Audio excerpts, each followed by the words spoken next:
Cette année, les Popotes roulantes fêtent leur 50e anniversaire au Québec. Un demi-siècle à livrer des repas à domicile à des gens qui en ont bien besoin. Et les Popotes roulantes, ça existe depuis un demi-siècle. La première a été fondée en 1966 à l'église Saint-Mathias de Westmount. Il existe aujourd'hui près de 300 Popotes roulantes au Québec, dont 70 sont à Montréal. En 50 ans d'existence, le nombre de repas livrés s'élève à plusieurs millions et c'est encadré par pas moins de 100 000 bénévoles à travers tout le Québec. Alors, pour nous parler des défis de ces organismes, des Popotes roulantes, on reçoit Marjorie Northrup. Elle est présidente du regroupement des Popotes roulantes. Madame Northrup, bonjour. Bonjour, ça fait plaisir d'être ici. Bien, merci d'être avec nous aujourd'hui. Donc, on le disait, ça a débuté à Westmount, les Popotes roulantes au Québec.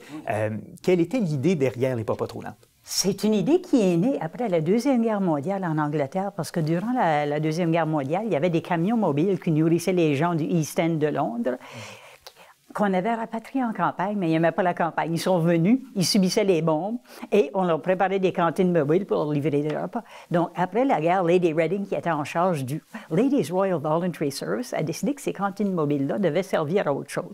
Et c'est là qu'on a commencé à livrer des repas à des personnes en perte d'autonomie. Mais je veux vous signaler quelque chose de très important. Souvent, on essaie de présenter les clients de la Popote roulante comme des pauvres personnes qui s'ennuient. C'est tout le contraire. Ce sont des personnes férocement indépendantes qui veulent vivre le plus longtemps possible et avec dignité dans leur demeure. Et on leur donne cette joie en leur livrant la popote. Cette possibilité-là, en leur livrant des repas. Tout à fait. Donc voilà, aujourd'hui, on le disait, au Québec, il y a plus de 300 Popotes roulantes. Dans la région de Montréal, 70. Est-ce que ce sont toujours les mêmes services qui sont offerts dans les différents quartiers? Est-ce que ça varie d'un quartier à l'autre? C'est que chaque popote est indépendante, peut charger le prix qu'il veut. Je dirais que la moyenne du prix, c'est 5,50 $ pour un repas chaud livré chez toi, avec un plat principal, souvent une soupe ou une salade, et un dessert livré chaud à la maison par une flotte de bénévoles dont la moyenne d'âge est de, accroche-toi après ta tuque, 72 ans. 72 ans. Donc, nous, quand on nous parle du problème du vieillissement au Québec, on trouve que c'est un faux problème, parce qu'on le sait tous, je travaille au Centre d'action bénévole de Montréal, que ce sont les aînés qui bénévolent le plus partout au Québec. J'ai une bénévole d'ailleurs de 94 ans à Ville-Saint-Laurent, et quand je lui demande pourquoi elle fait du bénévolat, elle me dit « Marjorie, les vieux ont besoin de moi ».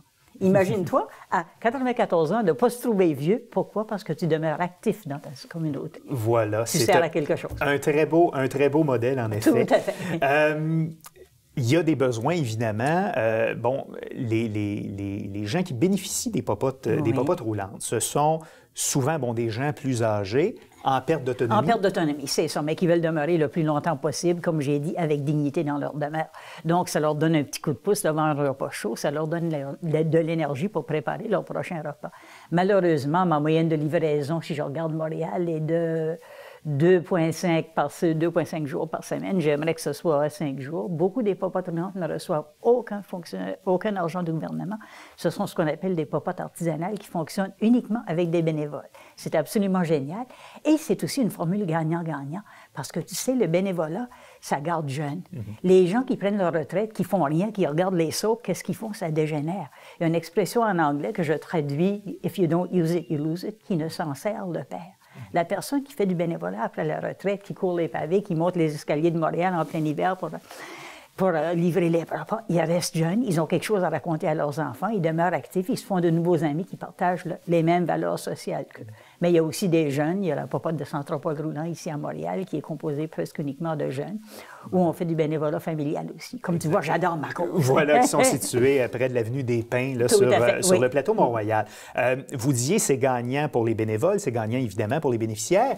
Est-ce que mon raisonnement est bon en disant aussi que c'est bon aussi pour les gouvernements parce que ça coûte moins cher de garder à domicile un aîné qu'en centre d'hébergement? C'est un discours que je n'aime pas entretenir parce que de recruter un bénévole en lui disant que ça va sauver de l'argent au gouvernement, c'est pas ma façon de faire. Non, mais c'est par contre un des avantages des popotes roulantes, c'est que ça coûte moins cher à l'État. Pour la société, absolument, absolument. C'est gagnant, gagnant, gagnant à 3 niveaux, en fait. Donc voilà, c'est gagnant pour tout le monde. Au-delà, évidemment, du repas, il y a le contact humain. C'est aussi la possibilité pour les bénéficiaires d'être en contact avec des gens. Absolument, c'est le plus value. Tout le monde nous demande souvent Pourquoi maintenant, avec la prolifération de traiteurs, est-ce qu'il y a des popotes roulantes? C'est sûr que pour la plupart, les popotes roulantes coûtent beaucoup moins cher, mais ce n'est pas le facteur économique qui est important. Tu l'as très bien dit, c'est le facteur humain. C'est un repas qui est préparé avec amour, livré avec le sourire, mais c'est aussi une vigie. Parce que nos bénévoles sont formés à voir s'il y a du changement chez la personne. Et s'il y a du changement chez la personne, nous avons toujours en filière le numéro de téléphone d'un intervenant, que ce soit une personne du CLSC, une infirmière, un médecin, et le numéro de téléphone d'un proche aidant. Donc, si on voit que la personne, Mme Smith, ça ne va pas très bien aujourd'hui, elle ne s'est pas peignée, elle n'est pas en forme, puis elle a l'air un peu perdue, on va tout de suite téléphoner soit à un intervenant, soit à un membre de la famille, on va alerter.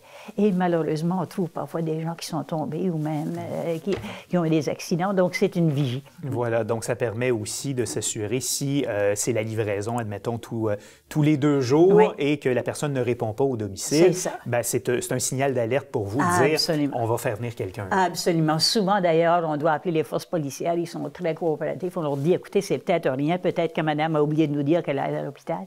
Ils vont toujours aller voir. Ils vont nous rappeler en dedans de 10 minutes. Ben non, inquiétez-vous pas, madame, on a sonné chez le voisin, elle est partie. Donc, tout le monde collabore. C'est absolument magnifique.